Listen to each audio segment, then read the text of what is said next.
Hi, welcome back to James Ward Golf Academy with PGA professional Chris Gaunt. This is our at-home golf series. We don't always get time, like we've all chatted about it, get time to get to the golf course or the driving range. This is because the golf swing, the way the movement is formed, movement patterns are formed and sequenced, like we've shown you over these videos, we can work on one element of the golf swing. One element of the golf swing, the finish point, the first part of the backswing. We can work on holding the club. So, all these little things, don't think you're wasting time or you should learn them straight away. In the fingers, thumbs off, just learn to swing. And we're a point about here where the left thumb comes back to the club. Well, that's fine. That's where it should be. And then we just swing through to a finished position. Let the arms dictate the movement, arms and hands. Let the body respond, just follow. Now, don't be too frustrated. We can go now onto the garden. You can put some tee pegs in the ground, or you can literally hit some golf balls by a mat, so if you don't want to damage the lawn. But all we're doing, we're hitting a foam golf ball. Nothing can break. Nothing can break. It's gone 5, 10 feet in the air. Don't let go of the golf club. Practice your swings, even if you're just making slow swings, and that's a good way of doing it. Just make slow swings. Get used to using the golf club.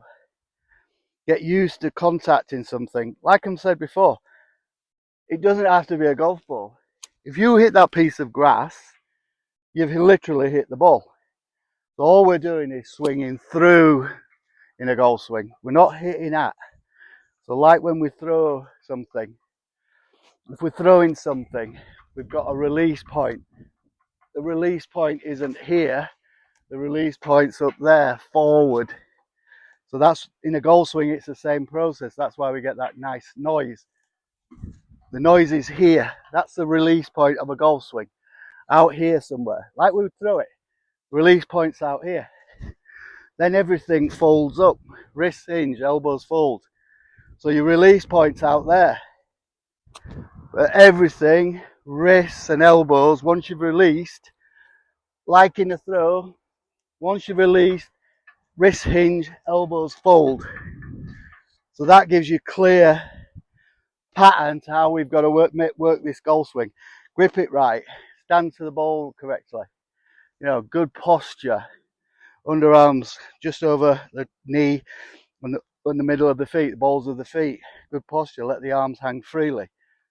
Get all that right first. That's 75% of your golf swing. Then swing through.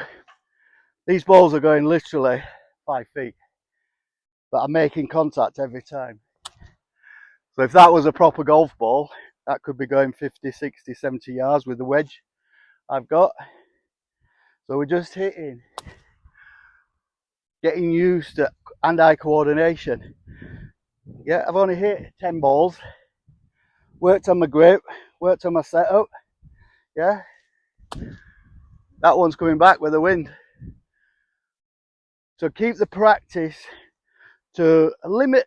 If you've got a limited time, get the practice to be worthwhile. So even if it's 5 minutes, practice your movement. You're not practicing hitting the ball as such, yeah, because these aren't going anywhere. So it puts your mind less on how far it's gone or direction.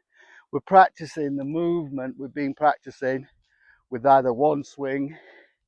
So this is now about putting all that together. So we can't overthink, just got to do, finish, and then we'll hit some good ones. But the reason why we use foam balls and the airflow, it stops you thinking about distance.